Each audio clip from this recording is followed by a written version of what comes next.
ونتوكل عليه ونعوذ بالله من شرور أنفسنا ومن سيئات أعمالنا من يهده الله فلا مضل له ومن يضلله فلا هادي له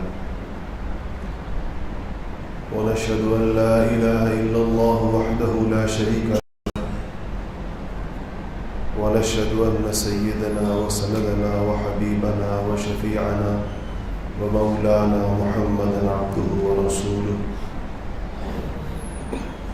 أما بعد فأعوذ بالله من الشيطان الرجيم بسم الله الرحمن الرحيم قال الله سبحانه وتعالى شهر رمضان الذي أنزل فيه القرآن هدى للناس وبينات من الهدى والفرقان فمن شهد منكم الشهر فليصم ومن كان مريضا أو على سفر فعدة من أيام أخر يريد الله بكم اليسر ولا يريد بكم العسر ولتكملوا العدة ولتكبروا الله على ما هداكم ولعلكم تشكرون وإذا سألك عبادي عني فإني قريب أجيب دعوة الداعي إذا دعان فليستجيبوا لي وليؤمنوا بي لعلهم يرشدون صدق الله العظيم وقال حبيبنا ونبينا محمد صلى الله عليه وسلم من صام رمضان إيمانا واحتسابا غفر له ما تقدم من ذنبه وما تأخر ومن قام رمضان إيمانا واحتسابا غفر له ما تقدم من ذنبه وما تأخر وقال النبي صلى الله عليه وسلم قال الله عز وجل الصوم لي وأنا أجزي به أو كما قال عليه الصلاة والتسليم درود شریف پڑھیے اللهم صل على محمد وعلى آل محمد كما صليت على إبراهيم وعلى آل إبراهيم إنك حميد مجيد اللهم بارك على محمد وعلى آل محمد كما باركت على إبراهيم وعلى آل إبراهيم إنك حميد مجيد. میرے محترم بھائیوں اور دوستوں، اللہ رب العزت کا بڑا ہی انعام اور احسان ہوا کہ اس نے ہمیں رمضان شریف عطا فرما دیا.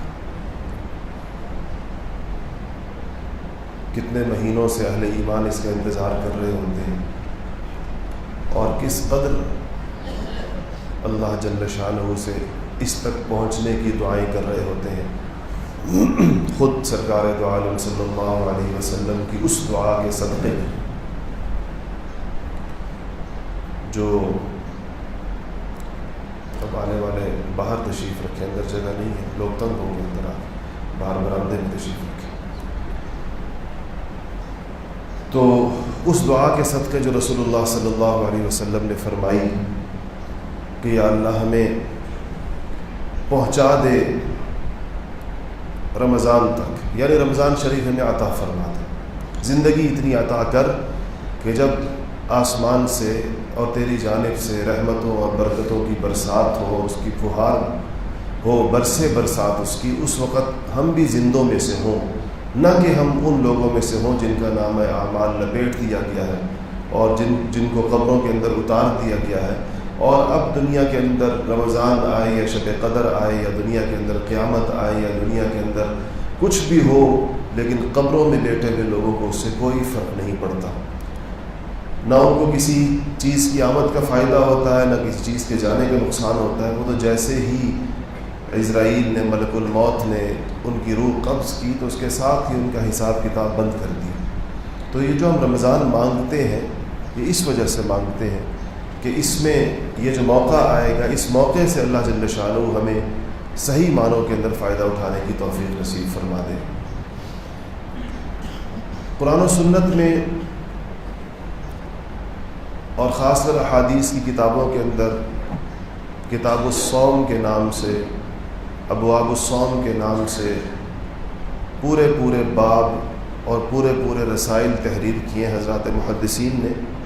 ان احادیث کو لے کر آئے ہیں جو احادیث رمضان اور اس کے روزوں سے متعلق ہے.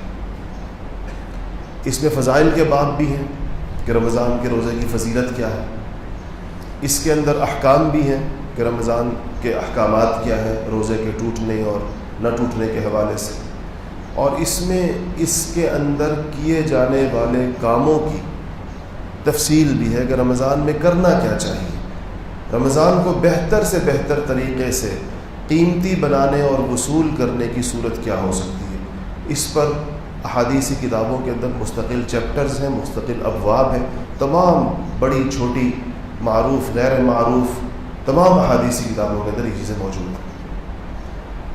ظاہر بات ہے کہ اس مختصر مجلس کے اندر ان سب کا احاطہ تو ممکن نہیں ہوتا، لیکن میں نے اس کی ایک آپ کے لیے خاص طور پر ایک تلخیص تیار کی ہے، اور اس میں ان ساری احادیث کو سامنے رکھ کر ان کاموں کو گنا جن کاموں کی تلقین آئی ہے، جن کاموں کی تاکید آئی ہے، جن کاموں کے بارے میں کہا گیا ہے کہ رمضان کے اندر ان کاموں کو کیا جانا چاہیے، ان کو کرنا چاہیے، تو وہ 10 باتیں میں نے اہم اکٹھی کی۔ اس میں سے میں سوچ رہا تھا کوئی خلاصہ آپ کے سامنے پیش کیا جا سکے جو ہمارے اس تھوڑے سے وقت کے اندر جس کا احاطہ ہو سکے، ورنہ تو وہ ظاہر بات ہے بہت ہی لمبے چوڑے تفصیلات ہیں اس کے اندر۔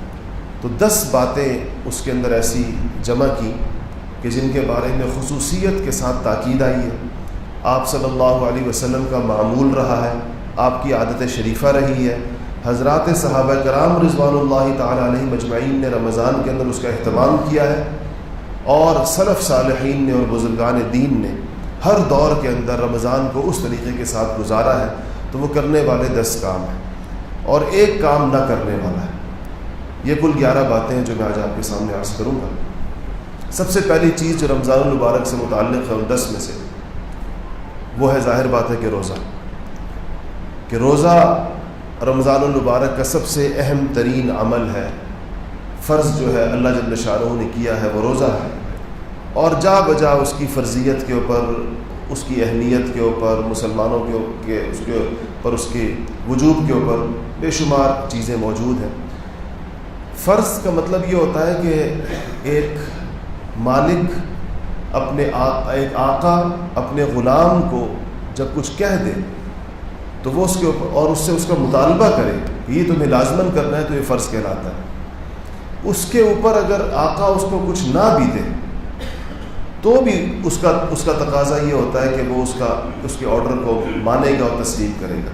جیسے دنیا کے اندر کوئی فوجی افسر اپنے ماتحت کو ایک آرڈر دے تو وہ ماتحت اس سے یہ نہیں پوچھ سکتا اور نہ پوچھتا ہے دنیا میں کہیں کہ صاحب اس پر ملے گا کیا، آپ کا آرڈر تو میں مان لوں گا لیکن اس کے اوپر کیا دیں گے آپ مجھے۔ میرے خیال ہے اگر کوئی فوجی یا کوئی سپاہی اپنے افسر سے یہ پوچھ لے تو اسی دن اس کی چھٹی کرا دی جائے گی، اسے کہا جائے گا یہ اس ملازمت کا اہل ہی نہیں ہے، اس کو آرڈر کا مطلب ہی نہیں پتہ کہ اس کا مطلب یہ ہے کہ آپ نے ماننا ہے، آپ نے تسلیم کرنا ہے۔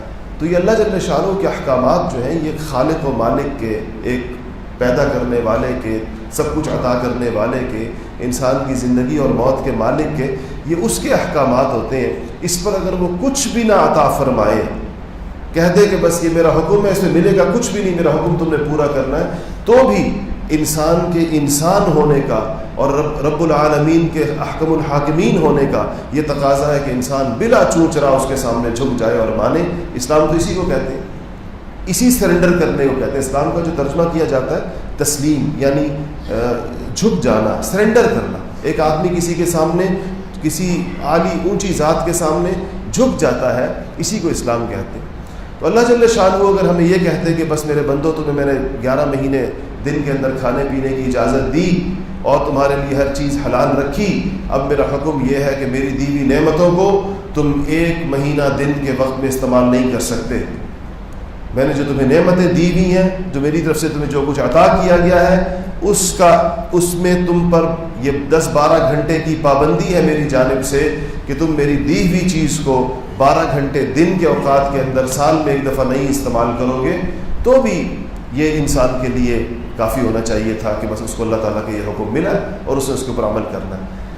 لیکن اللہ جل شانہ نے ایسا نہیں کیا، ایسے فضائل اس کے ساتھ جوڑے اس قدر فضیلتیں بیان فرمائیں، اس قدر انعامات کا اعلان کیا کہ ایسے لگتا ہے کہ جیسے کہ روزہ رکھنا گویا کہ انسان کے لیے کوئی سرشاری اور کوئی بہاروں کی آمد ہو، نہ کہ کسی اللہ تعالیٰ کی طرف سے واجب کردہ کسی فریضے کی ادائیگی. کیونکہ فرض جس طرح ہوتا ہے، آپ لوگ دیکھیں نا، ہم نے کوئی چیز بطور ڈیوٹی ہوتی ہے تو وہ کوئی خوشگوار نہیں ہوتی ہے. ہمارے پولیس والوں کی جب نائٹ ڈیوٹیاں لگ جاتی ہیں ان کو اچھا نہیں لگتا، فوج والوں کی پوسٹنگ دور دراز جب ہو جاتی ہے تو اچھا نہیں لگتا، لیکن ماننی پڑتی ہے، یا کسی اور محکمے والے کی بھی. تو رمضان کا ماحول اللہ جل شانہ نے ایسا نہیں بنایا کہ انسان یہ سوچے کہ بس یہ اللہ کی طرف سے ایک آ گئی ہے، آزمائش ہے، آ گئی ہے، اور اس کو جو ہے ہم نے جیسے کیسے مرے ہیں جیے ہم نے اس کو رکھنا ہے. ایسا نہیں، اس کے اوپر بے شمار فضائل کے اعلانات فرمائے. ایک دو روایات صرف آپ کے سامنے پیش کروں، بلا مبالغہ سینکڑوں روایات میں سے سینکڑوں احادیث ہیں. رسول اللہ صلی اللہ علیہ وسلم نے فرمایا کہ من صام رمضان ایمانا و احتسابا، جس آدمی نے رمضان کا روزہ رکھا، دو شرائط ہیں، ایک یہ کہ ایمان ہو، صاحب ایمان ہو، مسلمان ہو، اور دوسرا یہ ہے کہ احتسابا، خالصتاً اللہ جل شانہ سے ہی اجر لینے کے لیے ہو، کوئی اور نیت اس کے اندر شامل نہ ہوئی ہو. اس وجہ سے روزہ نہیں رکھا کہ بھئی ہمارے لوگ کیا کہیں گے، یہ بے روزہ، اسے روزہ نہیں رکھا ہوا. یا ہمارے پشتون علاقوں کے اندر بعض لوگ کہتے ہیں کہ ہم روزہ غیرت کی وجہ سے رکھتے ہیں. تو نہیں، غیرت کی وجہ سے نہ رکھے، اللہ کا حکم سمجھ کے رکھے کہ اللہ جل شانہ کا حکم یہ ہے تو اس وجہ سے میں اس کو رکھ رہا ہوں. تو احتسابہ کا مطلب یہ ہے کہ خالصتاً اللہ کے لیے، اور اس میں اجر کی جو توقع ہے، جو اس کا صلہ ملنے کی توقع ہے، وہ سوائے رب العالمین کے اور کسی اور سے نہ ہو. رسول اللہ نے فرمایا جس نے ایسا روزہ رکھا غفر له ما تقدم من ذنبه وما تاخر، اس کے اگلے پچھلے تمام گناہ معاف ہو جائیں گے. جتنے گناہ انسان نے کیے، صغیرہ گناہ یہاں مراد ہوتے ہیں، ظاہر بات ہے، کبیرہ گناہ جو ہے وہ توبہ سے معاف ہوتے ہیں، اور جو حق تلفیاں کی ہوتی ہیں اس کی تلافی سے معاف ہوتے ہیں. وہ تو دینے پڑتے ہیں، کسی کے پیسے ہیں تو دینے پڑتے ہیں، کسی کی غیبت کی ہے تو معافی مانگنی پڑتی ہے، کسی کا حق مارا ہے حق دینا پڑتا ہے، کسی پہ زیادتی کی ہے تو معافی مانگنی پڑتی ہے. وہ تو روزہ رکھنے سے نہیں معاف ہوتے. کبیرہ گناہ، صغیرہ گناہ مراد ہے کہ جو سارے کے سارے انسان کے معاف ہو جائیں گے. کبیرہ کہ وہ توبہ کر لے اور پھر جس کا حق ہے وہ اس کو ادا کر دے. ساتھ حدیث کا دوسرا حصہ ہے ومن قام رمضان، اور جو کھڑا ہو گیا رمضان کی راتوں کے اندر، تراویح کے اندر. قیام اللیل رمضان کے اندر جب آتا ہے تو اس سے مراد تراویح ہوتی ہے، اور قیام اللیل کا لفظ رمضان کے علاوہ باقی 11 مہینے جہاں پر بھی آتا ہے روایات کے اندر تو اس سے مراد تہجد کی نماز ہوتی ہے.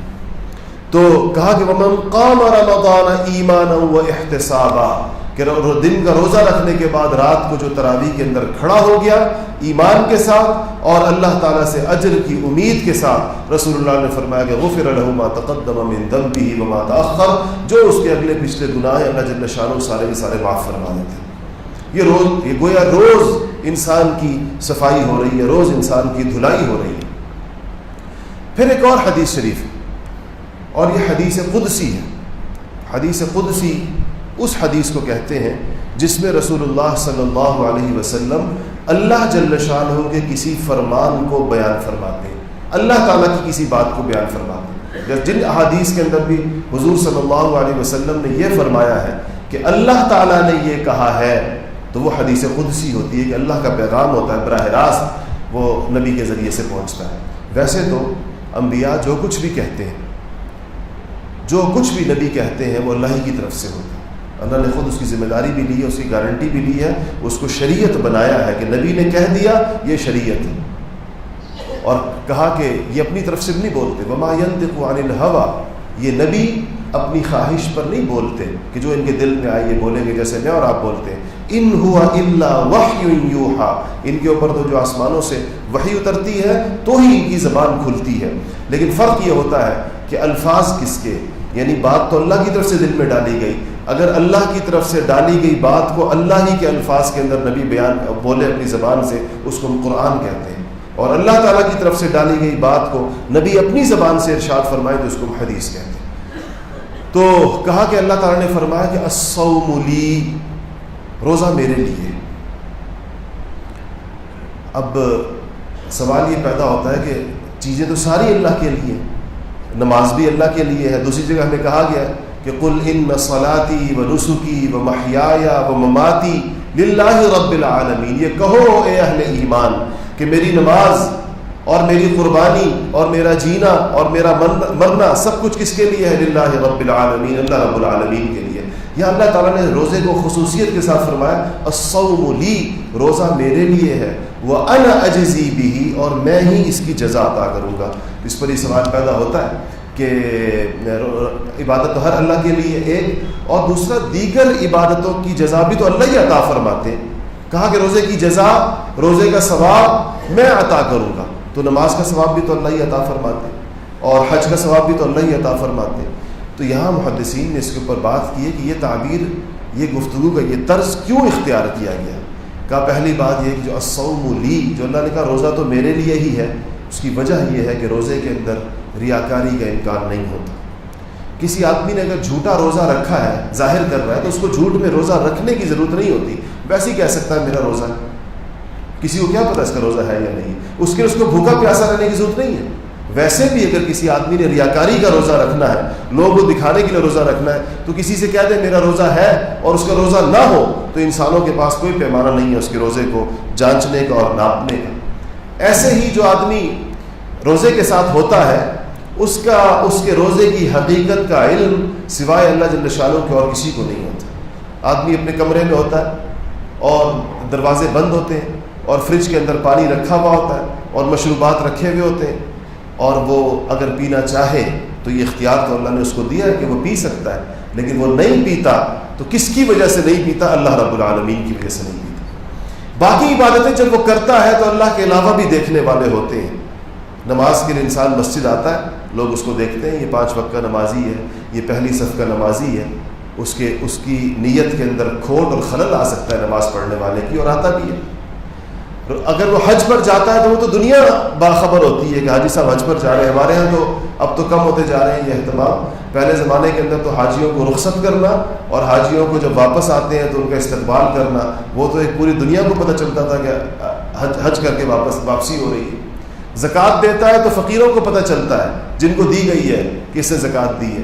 اس لیے چونکہ روزے کے اندر اس قدر اخفاء ہے، اس قدر اس کے اندر ایک چھپی ہوئی چیز ہے، اور اخلاص کی اس قدر زیادہ اس کے اندر امکانات ہے، تو اللہ نے فرمایا کہ روزہ تو میرے لیے ہے، جو رکھتا ہے میرے علاوہ کوئی چیز اس کے پیش نظر نہیں ہو سکتی، سوائے میرے کسی اور کے لیے وہ نہیں رکھ سکتا۔ اور جب میرے لیے ہے اور صرف میرے لیے ہے تو فرمایا کہ وَأَنَا أَجْزِي بِهِ۔ محدثین نے یہاں ایک اور بات بھی اٹھائی ہے، وہ کہتے ہیں کہ اللہ نے یہ نہیں فرمایا کہ اس کا یہ ثواب ہے، اس کی جزا کیا۔ دنیا کے بہت سارے نیکیوں کے بہت سارے کاموں پر اللہ تعالیٰ نے جزا کا اعلان کیا ہے۔ مثلا کہا ہے کہ جو بندہ حج کر کے واپس آتا ہے اور اس کا حج مقبول ہوتا ہے تو اللہ نے فرمایا کہ وہ ایسا گناہوں سے پاک و صاف ہو کے واپس آتا ہے جیسے کہ اس کی ماں نے اسے آج جنا ہے، اس سے پہلے اس کے اوپر کوئی گناہ نہیں ہے۔ اس طرح نمازوں کے ثواب، دیگر کے ثواب، یہاں اس حدیث کے اندر روزے کا کوئی ثواب ذکر نہیں ہے۔ محدثین نے کہا ہے کہ ثواب کا ذکر نہ ہونا یہ کسی عالی شان ذات کی طرف سے کہ میں تمہیں اس کی جزا دوں گا، کتنی دوں گا یہ تمہیں نہیں بتاتا، اس کا مطلب یہ ہے کہ تمہیں اپنی شائن شان دوں گا، جو میری شان کا تقاضا ہے ویسے تمہیں دوں گا۔ اس لیے تمہیں میں نے گن کر نہیں بتایا، تمہیں تول کر نہیں بتایا، تمہیں شمار کر کے نہیں بتایا، عدد نہیں بتایا اس کا، کیونکہ جب وہ تم میرے پاس آؤ گے اور اجر ملنے کا وقت ہوگا، جس وقت میں اجر دے رہا ہوں گا، تو اس وقت پھر میں تمہیں اپنی شان کے مطابق عطا کروں گا۔ تو پہلی چیز جو رمضان شریف کے اندر کرنے کی ہے وہ روزہ ہے، اور کہا گیا ہے روزہ چھوڑنے کی بہت سخت وعیدیں ہیں، بہت ہی سخت۔ اللہ کی نافرمانی ہے، فرض کا چھوڑنا ہے، چھوٹے چھوٹے اعذار کی بنیاد پر کبھی بھی روزہ نہیں چھوڑنا چاہیے۔ عذر، روزے کے چھوڑنے کے شرعی عذر ہیں، شرعی اعذار ہیں جس میں اجازت ہے چھوڑنے کی۔ میں نے جو قرآن کی آیت پڑھی اس کے اندر ہے کہ جو تم میں سے مریض ہو، مریض کا کیا مطلب ہے؟ یوں تو نزلہ زکام کھانسی تو ہر بندے کو ہی ہوتی ہے۔ تو ایک صاحب نے روزہ نہیں رکھا تھا، بہت پہلے کی بات ہے، ہم چھوٹے ہوتے تھے، آج بھی ان کے جملہ یاد ہے۔ تو کسی نے ان سے کہا کہ آپ کا روزہ تو نہیں؟ کہتا نہیں، میں روزہ تو نہیں، اس لیے کہ میں عام طور پر بیمار رہتا ہوں۔ تو یہ عام طور پر بیمار رہنے والے تو کوئی انسان بھی ایسا نہیں جو کہے کہ میں ہر وقت صحت مند رہتا ہوں، بیماری کی تفصیل ہے۔ اور بیماری کی تفصیل یہ ہے کہ ایسی بیماری ہو جس میں اگر یہ روزہ رکھے تو اس کے مرض کے، اس کی بیماری کے بہت زیادہ بڑھ جانے کا اندیشہ. بعض اوقات ڈاکٹر، چونکہ بعض لوگ خود بہت زیادہ دیندار باز نہیں ہوتے یا روزے کی اہمیت نہیں ہوتی، تو کسی اچھے پختہ مزاج دیندار ڈاکٹر کی طرف سے آپ کو یہ ہدایت ہو کہ اس رمضان اس روزے کے رکھنے سے تمہاری بیماری کے اندر اضافہ ہو جائے گا، بڑھ جائے گی تمہاری بیماری. ایک تو اس صورت میں، یا ناقابل برداشت تکلیف، روزہ رکھنے سے کوئی ایسی بیماری ہو کہ اس دوران اگر وہ روزہ رکھ لے تو اس کو ایسی تکلیف ہوتی ہو جس تکلیف کے برداشت کرنے کا اس کے اندر تحمل نہ ہو، اس کے اندر برداشت نہ ہو اس کی، اس صورت کے اندر وہ روزے کو قضا کر سکتا ہے، بعد میں رکھے گا. اور دوسری صورت یہ ہے کہ وہ سفر کے اندر چونکہ سفر کی مشقت ہوتی ہے، اختیار ہے سفر کے اندر بھی، اگر رکھنا چاہے تو بہت اچھی بات ہے رکھے. اگر وہ سمجھے کہ سفر کے اندر میرے روزہ رکھنا مشکل ہے، سفر کی مختلف نوعیتیں ہوتی ہیں، دھوپ ہوتی ہے، کوئی پیدل چلنا پڑ جاتا ہے، سامان اٹھانا پڑ جاتا ہے، اس وجہ سے اس کے اندر اللہ جل شانہ نے اس کی اجازت دی ہے. تو کہا رسول اللہ صلی اللہ علیہ وسلم نے کہ اگر کسی شخص نے کوئی روزہ چھوڑ دیا رمضان المبارک کا، نہیں رکھا اس نے بغیر کسی شرعی عذر کے، اس کی قضا تو وہ ایک روزہ ہے جس پر وہ رکھے گا، تو اللہ جل شانہ نے کہا، لیکن فرمایا کہ اس کا جو نقصان ہوا اس کو چھوڑنے کا، اگر وہ اپنی باقی ماندہ ساری زندگی بھی روزے رکھتا رہے تو اس ایک روزے کی جتنا ثواب اس کو نہیں مل سکتا جو اس نے چھوڑ دیا، اس ایک روزے کے برابر نہیں ہو سکتا جو اس نے چھوڑ دیا رمضان کا جو روزہ. یعنی رمضان کا ایک روزہ اور باقی ساری زندگی جو انسان کی ہو سکتی ہے اس پوری زندگی کے روزے برابر نہیں. اس قدر اللہ جل شانہ نے اس کو اہمیت کے ساتھ بیان کیا. ایک چیز تو ہو گئی رمضان، روزہ رکھنا. دوسری چیز ہے قیام اللیل. من صام رمضان ومن قام رمضان. قیام اللیل کا مطلب یہ ہے کہ تراویح کا پڑھنا اور اس کے اندر قرآن کا سننا اور ہر رات کا قیام کرنا. حضور صلی اللہ علیہ وسلم نے تراویح پڑھی، لیکن آپ نے اس کے بعد کچھ دن کے لیے اس کو مسجد کے اندر آ کر پڑھنے کو مؤخر فرمایا، مسجد میں تشریف نہیں لائے، اور فرمایا صحابہ سے کہ میں اس لیے نہیں آیا کہ اگر میں مستقل آ جاتا اور پورا رمضان مسجد کے اندر آ کے پڑھتا اس طریقے کے ساتھ تو تمہارے اوپر فرض ہو جاتی، تم پر فرض، اور فرض کو تو ظاہر بات ہے کہ درجہ اور ہے. تو کہا اس لیے آپ صلی اللہ علیہ وسلم نے کچھ تراویح مسجد کے اندر پڑھی، کچھ اپنے گھر کے اندر پڑھی، تاکہ فرض نہ ہو جائے امت کے اوپر شفقت فرماتے ہوئے. لیکن اہتمام کیا اس کا بہت زیادہ، حضرات صحابہ نے بھی اس کا اہتمام کیا.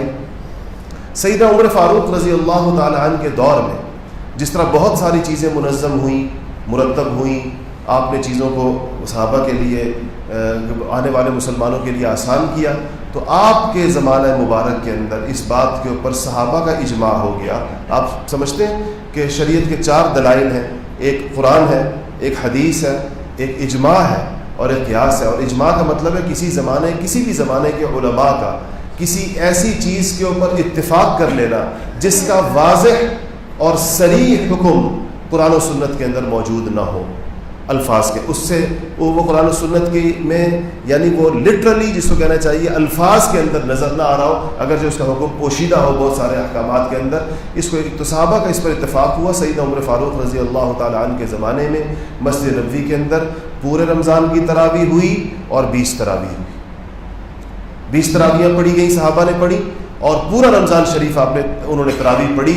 اس وقت سے لے کر آج تک یہ 1400 ساڑھے 1400 سالوں میں امت اسلامیہ کے تمام معروف مجتہدین کا، 4 معروف مجتہد ہیں، امام شافعی، امام مالک، امام ابو حنیفہ اور امام احمد بن حنبل، چاروں کا اس کے اوپر اتفاق رہا ہے کہ تراویح کی کم سے کم مقدار 20 ہے. امام مالک کا ایک قول یہ ہے کہ تراویح 36 ہیں، لیکن اس کی توجیہ کی جاتی ہے کہ وہ ہر 4 کے بعد 4 نفل ہوتے ہیں. اصل میں یہ جو 4 تراویح کے بعد ہم بیٹھتے ہیں تو یہ اس کو ترویحہ کہتے ہیں.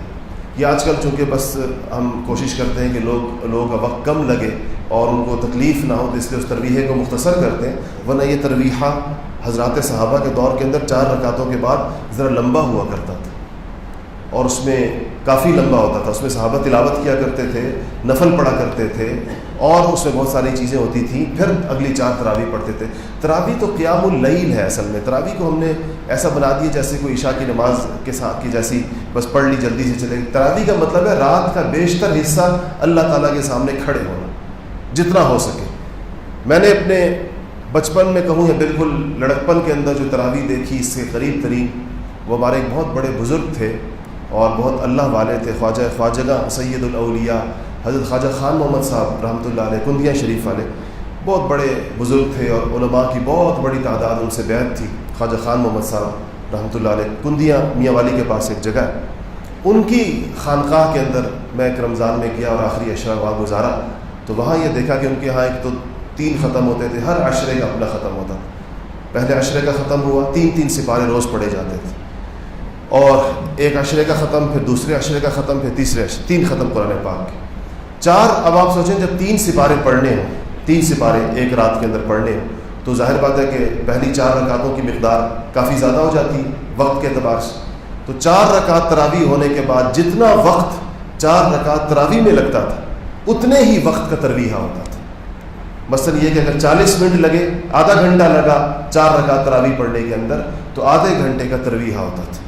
پھر آدھے گھنٹے کی 4 رکعت، پھر آدھے گھنٹے کا ترویحہ، پھر آدھے گھنٹے کی 4 رکعت، پھر آدھے گھنٹے کا ترویحہ. اس طریقے کے ساتھ وہ ہوتی تھی. اس کے اندر حضرت تو اپنے اشغال کرتے تھے، مراقب ہو جاتے تھے. ان کے ساتھ ان کے وہاں بڑی تعداد میں پورے ملک سے لوگ رمضان آخری عشرہ گزارنے کے لیے آئے ہوئے ہوتے تھے. تو کوئی تلاوت کر رہا ہے، کوئی اس میں نفل پڑھ رہا ہے درمیان میں، کوئی اٹھ کے جو بڑی عمر کے لوگ ہوتے تھے وہ جا کر اپنا وضو تازہ کر کے آ جاتے تھے. اور بعض لوگ اس میں آرام بھی کر لیا کرتے تھے، تھوڑا سا لیٹ جاتے تھے، 15 منٹ آرام کیا، پھر جا کے وضو تازہ کر کے دوبارہ آ گئے. لیکن اس طریقے کے ساتھ رمضان کی راتوں کو زندہ کیا جاتا تھا، رمضان کی رات کو صحیح معنوں کے اندر وصول کیا جاتا تھا. تو قیام تو اس طرح کی تراویح اگر ہم نہ پڑھ سکیں، چلیں یہ تو ہو گئی بڑے اللہ والوں کی بات، اور یہ تو ہو گئی بڑے بزرگان دین کی بات، تو کم سے کم یہ جو 20 تراویح ہم اپنے بساط کے مطابق جلدی جلدی پڑھتے ہیں، جس قدر یعنی جتنی شریعت اجازت جس سپیڈ کی دیتی ہے، ہم اپنے حافظوں سے کہتے ہیں بھائی اس سے پڑھو، جتنی اجازت ہو سکتی ہے اتنی پڑھو. تو اس کو تو کم سے کم اس میں کوتاہی نہیں کرنی چاہیے اور اس کو پڑھنا چاہیے. تیسری چیز وہ ہے جس کی ترغیب آئی ہے، وہ کثرت سے صدقہ و خیرات کرنا ہے، سخاوت ہے رمضان کے اندر. صحابہ فرماتے ہیں کہ رسول اللہ صلی اللہ علیہ وسلم یوں تو ویسے بھی سخی تھے اور سخیوں کے سخی تھے، سارا سال کے سخی تھے، لیکن آپ کی رمضان کی سخاوت اتنی بڑھ جاتی تھی جیسا کہ کوئی تیز رفتار ہوا چلتی ہے، ریح مرسلہ، تیزی کے ساتھ چلنے والی ہوا، کوئی تیز رفتار ہوا جیسے آتی ہے، وہ آنن فارن سارے علاقے کو اپنی لپیٹ میں لے لیتی ہے. صحابہ کہتے ہیں رمضان میں رسول اللہ صلی اللہ علیہ وسلم کی سخاوت ایسے ہر چیز کو اپنی لپیٹ میں لے لیا کرتی تھی. اس کے اندر خصوصیت کے ساتھ اللہ کے رستے کے اندر دینا چاہیے، خرچ کرنا چاہیے. یہ تو عمومی سخاوت ہے ہر چیز میں، کیونکہ اس مہینے کو غمخواری کا مہینہ کہا گیا، شہر المواسات کہا گیا ہے کہ اس کے اندر انسان، غمخواری کا مطلب کیا ہے؟ دوسروں کے غموں کے اندر شریک ہوگا، لاچاروں کے، مجبوروں کے، بے کسوں کے، غریبوں کے، ان کے دکھوں میں، ان کی محرومیوں میں اس میں شریک ہوگا، ان کے ساتھ اپنی روٹی کو آدھا کرے گا انسان. یہ اس کی تیسری اہم ترین چیز ہے. چوتھی، ایک تو یہ تو عمومی سخاوت اور خرچ ہو گئی جو ہر مد میں ہو سکتی ہے. چوتھی جس کی خصوصیت کے ساتھ ترغیب آئی ہے وہ ہے افطار کرانے کی. روزے داروں کو افطار کرانا یہ بہت بڑی بات ہے، اور اس کے اندر کوئی امیر غریب کی پابندی نہیں ہے، جس کو بھی آپ افطار کرائیں اس کا ثواب ہے. آپ کی کھجور سے یا آپ کے پانی سے یا آپ کے کھانے سے کسی روزے دار نے اپنا روزہ توڑ لیا، اپنا روزہ افطار کر لیا، اس سے بڑی کوئی اور چیز نہیں ہو سکتی، اس سے بڑی سعادت کوئی اور نہیں ہو سکتی. اور چونکہ اللہ جل شانہ نے عربوں کو آپ نے دیکھا ہے کہ ایک مزاج دیا ہے، اور انہوں نے وہ دور دیکھا ہے، اور ان کے ہاں نسلاً کچھ چیزیں متوارث ہیں. تو آپ نے دیکھا ہوگا کہ حرمین شریفین کے اندر کیسے بڑے بڑے لوگ، ارب پتی اور کھرب پتی لوگوں کی منت سماجت، ٹھوڑیوں کو ہاتھ لگاتے ہیں، پاؤں کو ہاتھ لگاتے ہیں کہ میرے دسترخوان پہ آ کے بیٹھ جاؤ، میرے دسترخوان پر آ کے بیٹھ جاؤ. تو وہ ایک دفعہ ہم حرم میں بیٹھے ہوئے تھے، تو آپ نے دیکھا ہوگا کہ ان کے اپنے بچے آتے ہیں، وہ اپنے گھر کے، حالانکہ ملازم بھی بہت سارے ہوتے ہیں لیکن ان کے بچے بھی لوگوں کو بلا کر لا رہے ہوتے ہیں. تو ایک دسترخوان بچھا ہوا تھا، سفرہ، ایک بڑے بزرگ بابا جی جو تھے وہ سفرے سے دوسری طرف یعنی ایک سائڈ کے اوپر منہ کر کے بیٹھے ہوئے تھے. تو ایک ان کا بچہ آیا جس کا دسترخوان تھا، تو اس نے آ کر ان بابا جی کو کہا کہ بابا جی سفرے کی طرف منہ کر لو. اس کو ڈر تھا کسی کو، کیونکہ دونوں طرف دسترخوان لگے ہوتے ہیں، اس کو ڈر تھا کہ بابا جی پیچھے کی طرف منہ نہ کر لے، دوسرے دسترخوان کی طرف. تو ان سے کہتا ہے بابا جی میرے دسترخوان کی طرف منہ کر لو. تو بابا جی نے بس سنی انسنی کر دی. پھر آ گیا، باپ نے پھر بیٹے کو بھیجا، گیا جا کے بابا جی کی ٹھوڑی کو ہاتھ لگایا اور اشارے، عربی تو نہیں آتی تھی بابا کو، ہمارے پاکستان کا تھا، تو کہا بابا جی یہ ہمارے دسترخوان کی طرف منہ کر لو. بابا جی نے پھر اس کی بات نہیں سنی. تو اس کا باپ اٹھا، جا کے بابا جی کی دونوں ٹانگیں پکڑی اور یوں کر کے موڑی اپنے دسترخوان کی طرف کہ بابا جی ادھر ادھر نہ ہو. اس کے بعد اس کی ٹھوڑی کو ہاتھ لگایا کہ مجھے معاف کرنا، میں نے تمہاری ٹانگیں موڑی ہیں، لیکن مجھے ڈر ہے کہ کہیں تو دوسرے دسترخوان پر نہ بیٹھ جائے گی. ایک ایک بندہ ان کو قیمتی لگتا ہے کہ میرے دسترخوان پر ایک بندہ بڑھ گیا، یا ایک بندہ بھی کم نہ ہو جائے، کیونکہ انہوں نے وہ حدیثیں سنی بھی ہیں اور وہ سمجھتے بھی ہیں جو رسول اللہ صلی اللہ علیہ وسلم نے افطار کرانے کی فضیلت کے اندر. اور آپ نے فرمایا عائشہ سے کہ عائشہ صبح صحابہ نے کہا کہ یا رسول اللہ ہم میں سے تو ہر بندے کے پاس اتنا نہیں ہے کہ وہ لوگوں کو افطار کرا سکے. آپ نے کہا پانی کا گھونٹ تو پلا سکتے ہو، دودھ کا گھونٹ تو پلا سکتے ہو، یا کھجور کا ٹکڑا تو کھلا سکتے ہو، ان میں سے جو چیز بھی تمہارے پاس ہو. اب عائشہ سے فرمایا کہ عائشہ لوگوں کو افطار کراؤ، چاہے کھجور کے ٹکڑے سے کراؤ، یہ ٹکڑا جہنم کی آگ سے نجات دلائے گا، جہنم کی آگ سے بچا دے گا، چاہے کھجور کا ایک حصہ ہو، آدھی کھجور کیوں نہ ہو. بعض بولو بشق تمرہ کہتے ہیں ایک کھجور کو، کھجور کا کوئی ٹکڑا ہو، ایک کھجور آپ نے کاٹ کے 4 حصوں میں کر دی، 4 لوگوں کو اسے افطار کرا دی. تو چوتھی چیز جو میں نے عرض کی وہ کیا ہے کہ افطار، کثرت کے ساتھ اس کے اندر افطار کرایا جائے. 5ویں چیز جس کا رمضان کے ساتھ تعلق ہے اور بہت زیادہ تعلق ہے وہ کثرت تلاوت ہے. شہر رمضان الذی انزل فیہ القرآن، ابھی میں نے آیت پڑھی آپ کے سامنے کہ اللہ جل شانہ نے قرآن کے نزول کے لیے اس مہینے کو پسند فرمایا. اس مہینے کا قرآن کے ساتھ ایک بڑا خاص قسم کا تعلق ہے. انس بن مالک رضی اللہ تعالیٰ عنہ فرماتے ہیں کہ جب رمضان آتا تھا تو صحابہ اپنے مصاحف پر، یعنی اپنے قرآن مجید کے نسخوں کے اوپر ایسے جھک جاتے تھے گویا اس کے اوپر پڑ جاتے تھے، بالکل ایسے اپنے نسخے، اپنا جس کو جو قرآن پڑھنے والا ان کے سامنے ہوتا تھا جس شکل میں بھی، چاہے وہ چمڑوں کی شکل میں، یا چاہے وہ پتوں پر لکھا ہوا قرآن، یا وہ کپڑے پر لکھا ہوا قرآن، یا کاغذ پہ لکھا ہوا قرآن، تو کہتے ہیں ان مصاحف کے اوپر صحابہ کرام بالکل جھکے پڑے ہوتے تھے، گویا دن کا بیشتر حصہ تلاوت کے اندر گزارتے تھے. تو تلاوت بہت زیادہ کرنی چاہیے، مقدار متعین کرنی چاہیے، اور اس میں بڑی بڑی مقداریں لوگ کر کے دکھاتے ہیں. کتنے لوگ ایسے ہیں کہ جو رمضان شریف میں ایک قرآن پڑھتے ہیں، روزانہ ایک قرآن شریف کی تلاوت روز کرتے ہیں. شیخ الحدیث مولانا زکریا صاحب رحمۃ اللہ علیہ لکھتے ہیں کہ میری دادی صاحبہ کو ہم دیکھا کرتے تھے، میری اپنی دادی کا کہا کہ وہ ہمیشہ رمضان شریف کے اندر ہر روز 40 سپارے کی تلاوت کرتی تھی، ایک قرآن پورا کرتی تھی، دوسرے قرآن کے 10 پارے پڑھتی تھی. اور کہا کہ میری بیٹیاں گھر کے سارے کام کاج کے ساتھ، انہوں نے کھانا بھی پکانا ہوتا ہے، صفائیاں بھی کرنی ہوتی ہیں، اور بے شمار مہمان آتے ہیں افطاری کے وقت میں، وہ سارا کھانا بھی انہوں نے تیار کرنا ہوتا ہے، گھر میں کوئی خادمہ نہیں تھی. کہا میری بیٹیاں گھر کے سارے کام کاج کے ساتھ چلتے پھرتے 20-25 سپارے روز پڑھ لیتی ہیں. تو جن گھروں کے اندر خواتین 20-25 سپارے پڑھتی ہیں اور چلتے پھرتے پڑھتی ہیں، تو آپ سوچیں. اپنے والد کا لکھا مولانا یحییٰ صاحب کا، کہ جب بھی ہم نے اپنے والد کو دیکھا کہ صبح سویرے تہجد کے اندر الف لام میم سے قرآن کا آغاز کرتے تھے، اور جب وہ تراویح کے لیے آ رہے ہوتے تھے مصلی پر تراویح پڑھانے کے لیے، تو عام طور پر ہم دیکھتے تھے کہ اس سے 2-3 منٹ پہلے سورۃ الناس پڑھ رہے ہوتے تھے، ان کا قرآن ختم ہو رہا ہوتا تھا. تو یہ ایک قرآن پڑھنے والے بھی ہیں، اور 15 سپارے پڑھنے والے بھی ہیں، 10 سپارے پڑھنے والے بھی ہیں. ایک منزل علماء نے متعین کی ہے، قرآن کی 7 منزلیں کی ہیں کہ اگر قرآن کم سے کم یہ ہے کہ بندہ ہفتے میں ختم کرے، تو اس لیے قرآن کے اندر آپ نے دیکھا ہوگا آپ کے مصحف کے اندر نیچے صفحے کے اوپر منزل لکھی ہوتی ہے. پہلی منزل یہاں، دوسری منزل یہاں تھی، کوئی تقریباً 4، 4.25، 4.5 سپارے کی منزل ہوتی ہے. تو کم سے کم ایک منزل تلاوت تو بندہ ضرور کرے، تاکہ 7 دنوں کے اندر اس کا قرآن ختم ہو جائے. رمضان شریف کے اندر اس کو کم سے کم 4 قرآن ختم کرنے کی توفیق ہو جائے. یہ تو کم سے کرنا چاہیے، اور اس کے اندر تلاوت کی روانی بھی اس کے لیے ہونی چاہیے، تو اس کو اچھے طریقے سے سیکھ لیں. چھٹی چیز یہ ہے کہ ایک ہے تلاوت کی مقدار، اور ایک ہے تلاوت کے اندر کیفیات اور خشوع. وہ رمضان کے اندر بہت بڑھ جاتا ہے، کیونکہ انسان روزے سے ہوتا ہے اور شیطان بندہ ہوا ہوتا ہے، نفس جو ہے اس کا مغلوب ہوتا ہے. اگر وہ تلاوت کے اندر رونا چاہے، تلاوت کے اندر کیفیت پیدا کرنے چاہے، جیسے قرآن کے اندر آتا ہے کہ جب اہل ایمان قرآن پڑھتے ہیں تو ان کی آنکھیں بہتی ہیں، اور ان کے رونگٹے کھڑے ہو جاتے ہیں, ان کے جسم کے بال کھڑے ہو جاتے ہیں, ان کی جلد نرم ہو جاتی ہے, اس وجہ سے کہ وہ قرآن ان کے دل کو دہلا رہا ہوتا ہے. یہ کیفیت جو قرآن کی ہے, جو ہمیں عام طور پر پورا سال نصیب نہیں ہوتی پڑھتے ہوئے, اگر ہم کوشش کریں تو رمضان شریف کے اندر ہمیں یہ کیفیت حاصل ہو سکتی ہے کہ ایک کثرت تلاوت ہے, اور دوسرا یہ ہے کہ اس میں انسان خوف اور بکا کے ساتھ, اللہ تعالیٰ کے سامنے رونے دھونے کے ساتھ وہ انسان جو ہے اپنی تلاوت کو اس طریقے کے ساتھ تلاوت کرے. 7ویں چیز جس کی احادیث کے اندر تاکید آئی ہے وہ رمضان شریف کے اندر عمرے کی ہے.